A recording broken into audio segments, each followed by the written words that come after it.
They say the truth has a frequency. You can feel it before you can prove it, in the silence between someone's words, in the way their eyes flicker when they speak something rehearsed. The body always tells on the story it doesn't believe. Most people think lying is about words, but the real lie lives in the nervous system. It's in the subtle tension between who someone wants to be seen as and who they actually are. That tension leaks through everything. Tone, pauses, the shallow breath after they finish talking, as if waiting to see if you'll believe them. Here's what most never realize. Liars don't fear exposure. They fear understanding. Exposure is about being caught. Understanding is about being seen. And to be seen truthfully would mean facing what they've spent years protecting. Every lie begins as protection. Before it manipulates others, it first comforts the liar. It says, if I can shape the story, maybe I can escape the shame. That's why lies often sound confident, because they're not built to deceive you, they're built to soothe them. But there's one question that unsettles even the best liar. It's not, why did you do that? Or, are you lying? Those demand defense. The real disarming question is softer. It bypasses logic and touches the emotion they're trying to avoid.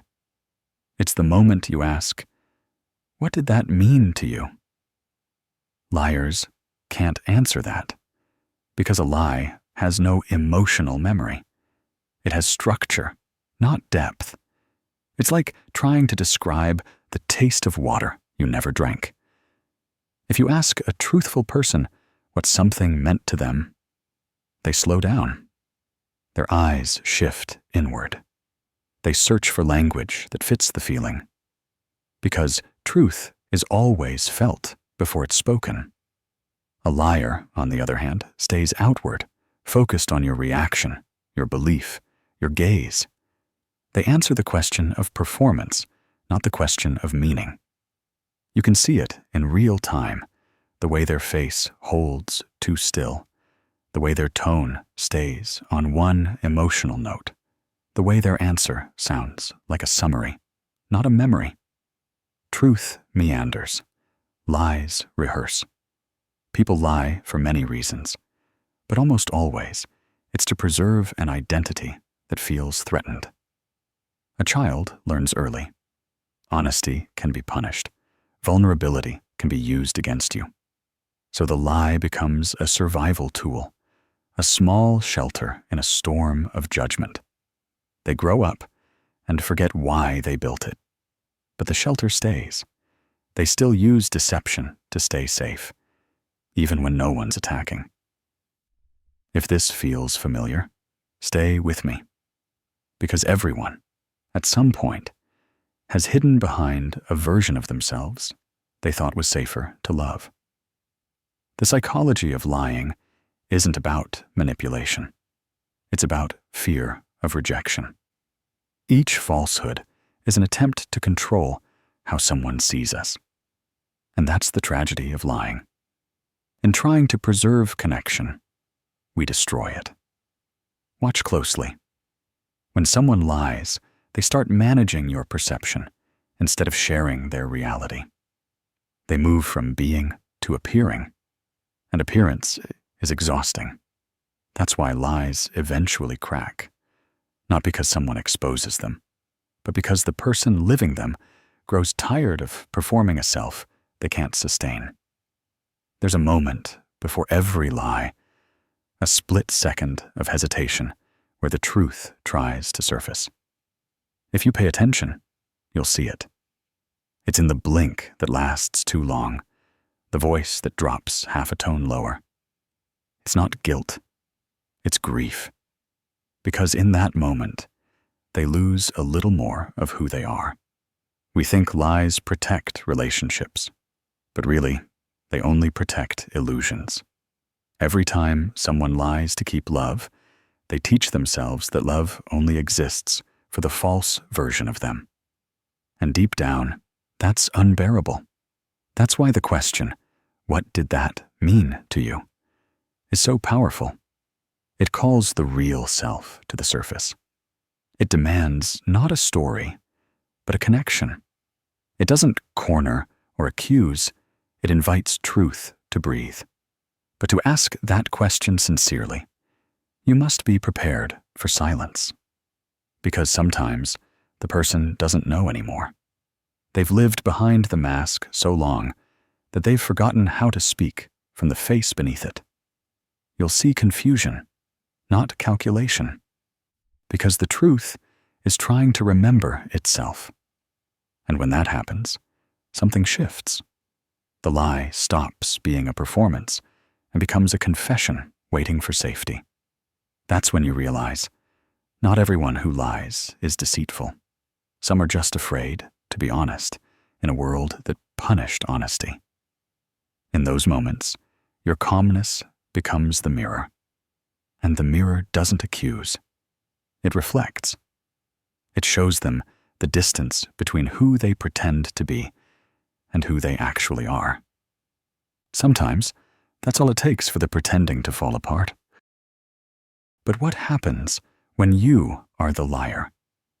When the one avoiding the question is you? When "what did that mean to you" suddenly feels too dangerous to answer? That's where the story deepens. Because now, it's not about detecting others. It's about recognizing your own disguises. You know the feeling. That subtle panic when someone asks you something that brushes too close to what you've been hiding. Your mind races, not to find the truth, but to manage the impression. You start editing, softening the edges, skipping the parts that feel heavy. You call it privacy. But underneath, it's fear. Fear of being seen without control. People lie in ways they don't even notice. We lie by smiling when we're hurting. We lie by saying, "I'm fine," when we're not ready to explain. We lie by over-explaining, because over-explaining is how the nervous system hides guilt. It floods you with words, so no one sees the tremor underneath. The more someone lies, the more they crave simplicity. They long for a place where they don't have to think before speaking. That's the paradox. Liars crave truth more than anyone, but they fear it most.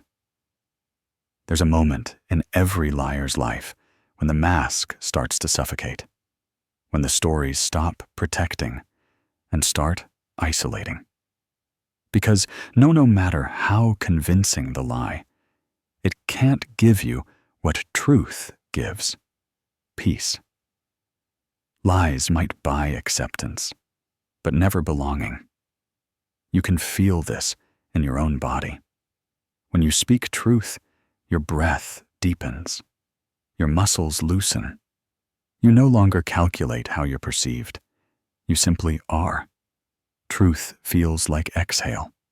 Lie feels like armor, heavy, tight, and restless. And yet, we all keep some armor. Because truth can threaten the structures that once kept us alive. Families built on denial. Friendships built on pleasing. Relationships built on pretending everything's fine. To tell the truth might mean losing those. So we wait.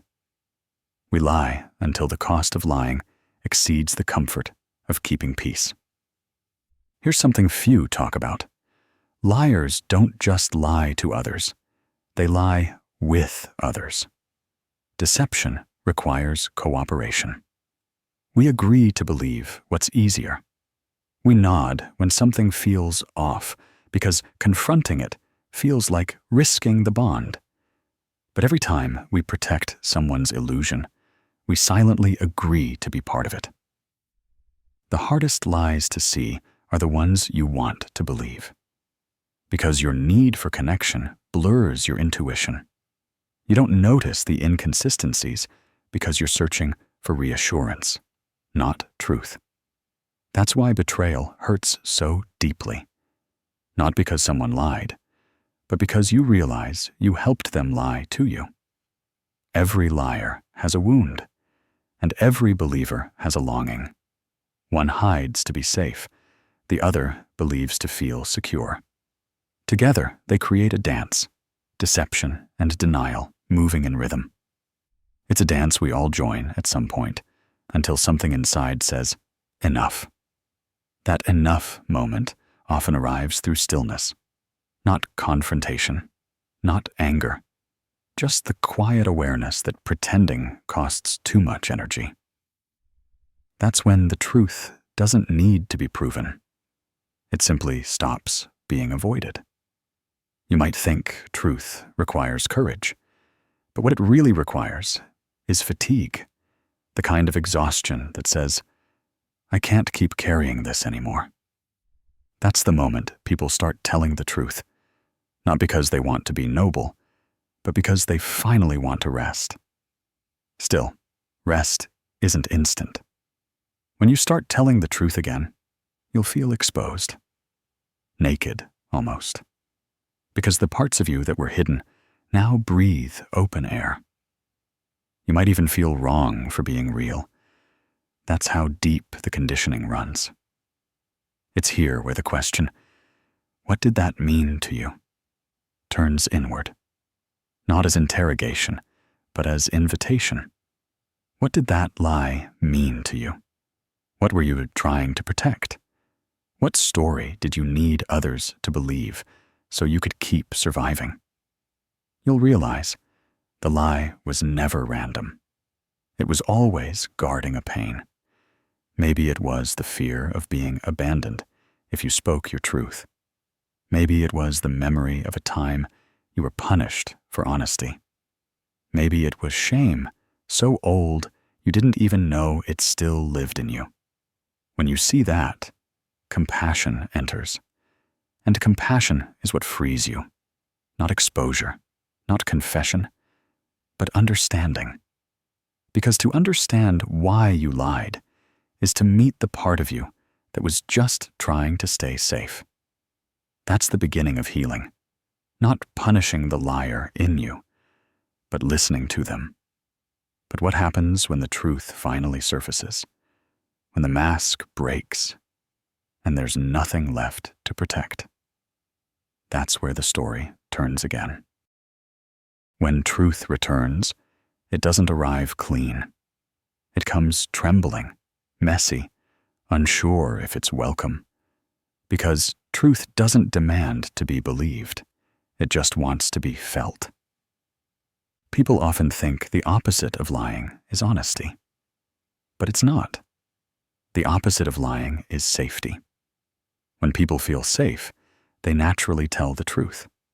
When they don't, they curate. That's why truth-telling isn't about forcing confession. It's about creating a space where confession feels possible. A space where shame doesn't have to hide. In such spaces, lies start to unravel on their own. You'll see someone begin to remember, not just what happened, but what it meant. And that's the answer liars can't give until they feel safe enough to remember meaning again. You might think exposing liars is justice, but often it's just another form of fear. The need to control truth rather than understand it. Understanding asks a deeper question. What wound required this disguise?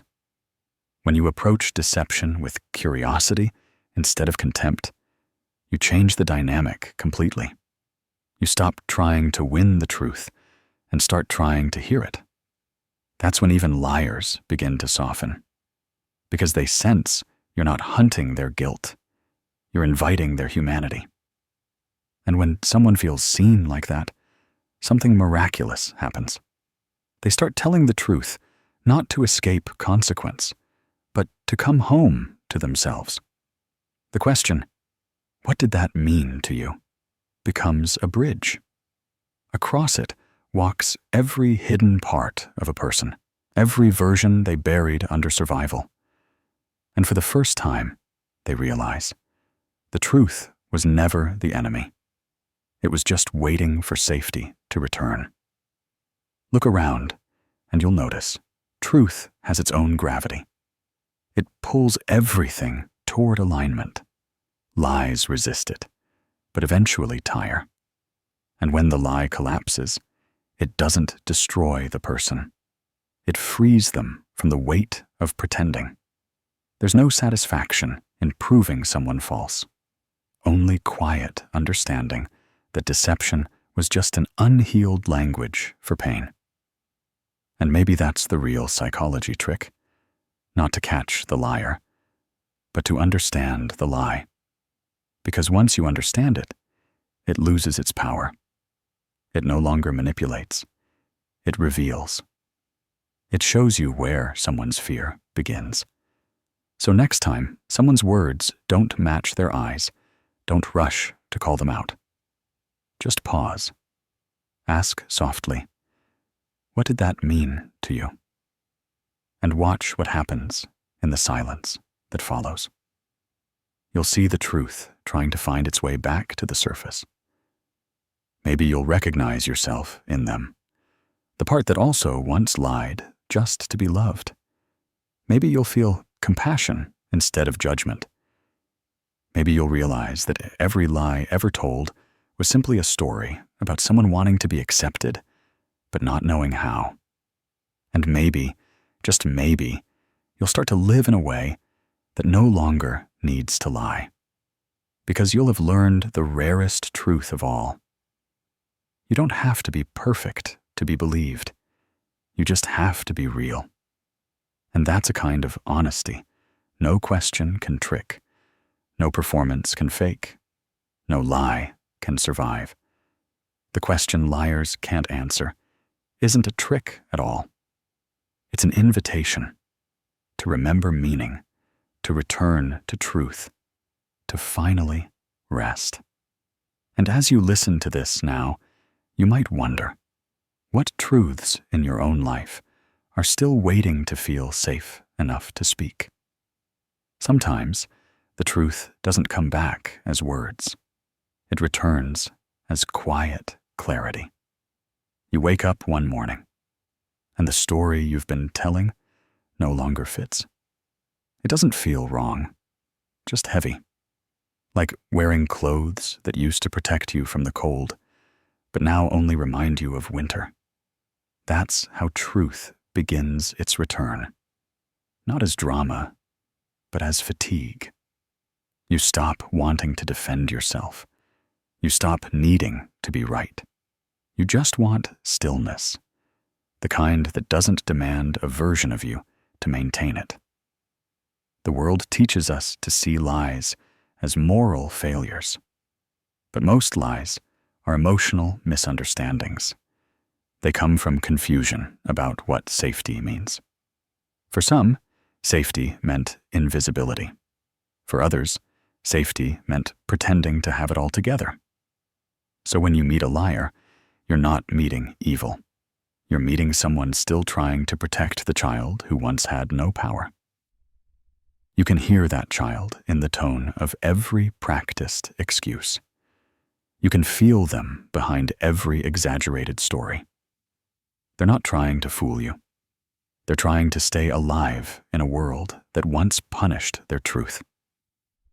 That's why healing doesn't come from calling someone out. It comes from calling someone in. To call someone out is to shame the mask. To call them in is to welcome the soul behind it. And when people are welcomed, they start telling the truth naturally, not to fix the past, but to finally stop hiding from it. This is what most don't understand. The moment someone feels unconditionally seen, the need to lie disappears. Because lying is an act of disconnection. It's what happens when someone believes their truth will cost them love. So the real question isn't, why did they lie? It's, what made honesty feel unsafe? That's the question that changes everything. When you ask that, gently, sincerely, You stop being an interrogator and become a witness. And witnessing someone's fear with compassion often does what confrontation never could. It ends the deception without force. Because no one wants to keep pretending once they know they don't have to. You'll notice this in yourself, too. When someone receives your honesty with softness, your entire nervous system relaxes. It's as if your body whispers, "I'm allowed to exist here." That's what truth feels like. Permission to exist without performance. But what happens when the liar doesn't want to stop lying? When exposure feels safer than honesty? That's when you must remember. Compassion doesn't mean compliance. Understanding someone's fear doesn't mean you have to stay in the web they spin. You can love someone's pain and still protect your peace. You can see their humanity without sacrificing your own boundaries. Truth and boundaries are twins. One names what is real, the other protects it. When you start telling the truth, boundaries rise naturally. You stop trying to convince anyone of who you are. You just are. And that quiet certainty draws the right people closer. The ones who value what's real more than what's easy. If you've ever been lied to deeply, you know the wound it leaves. It's not just betrayal. It's disorientation. It makes you question your intuition, your memory, your worth.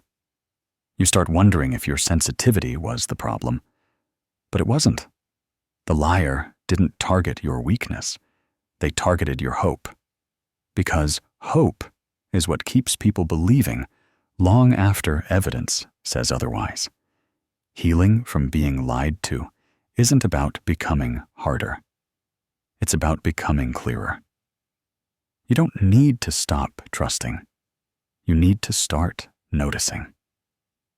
Notice how people speak about themselves.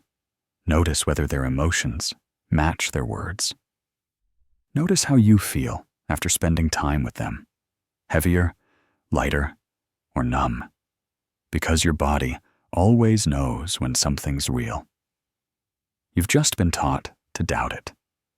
And maybe that's the real gift of being deceived. Eventually, you'll learn to stop outsourcing your truth. You stop asking others to confirm what you already feel. You realize that intuition is not a mystical power. It's emotional memory. It's your body remembering the tone of honesty, the rhythm of alignment, the stillness of truth. You begin to trust that. And once you trust that, lies lose their grip. Because deception only works on those who doubt their perception. Still, some part of you might ache for closure, to understand why someone lied, to make the story make sense. But closure isn't always clarity. Sometimes closure is choosing peace without understanding. It's saying, I don't need to know why they lied. I just need to live where truth feels natural. The more you live like that, the more subtle your perception becomes. You stop needing people to tell you who they are. You just feel it. Because truth has texture. It resonates. It aligns without effort. And when you speak from that place, the place that no longer needs to perform, something extraordinary happens. People start telling you the truth, too, because truth is contagious. It's an atmosphere, not a demand. When you live honestly, you unconsciously give others permission to stop hiding. They feel it, the lack of judgment, the grounded energy, the way your eyes don't flinch at pain. And slowly, they begin to match it. That's how cultures shift, not through exposure, but through example. Every truth you tell is a small revolution against fear. Every time you say, this is what's real for me, you weaken the collective need for performance. And one by one, people start realizing they don't have to lie to be loved. That's the quiet revolution truth brings. Not the loud kind that demands to be right, but the gentle kind that refuses to pretend. So if you're still carrying lies you once told to survive, remember this. You don't have to confess them to everyone. You just have to stop living from them. You just have to say to yourself, that was what I needed then, but I don't need it now. That's how healing speaks, not in punishment, but in permission. Permission to be new. Permission to rebuild trust, one honest word at a time. And maybe one day, when someone asks you that impossible question, what did that mean to you? You'll smile softly and say, it meant I was afraid, but I'm not anymore. And in that single sentence, the world between lying and truth collapses. There's no enemy left, no battle to win, only the quiet freedom of being seen as you are, finally, fully, without disguise. Because the question liars can't answer was never meant to expose them. It was meant to bring them home. And maybe tonight, as you sit with this, a question stirs quietly inside you. What parts of me are still waiting for permission to be real? Don't rush to answer. Just listen, because in that listening, truth begins its slow return.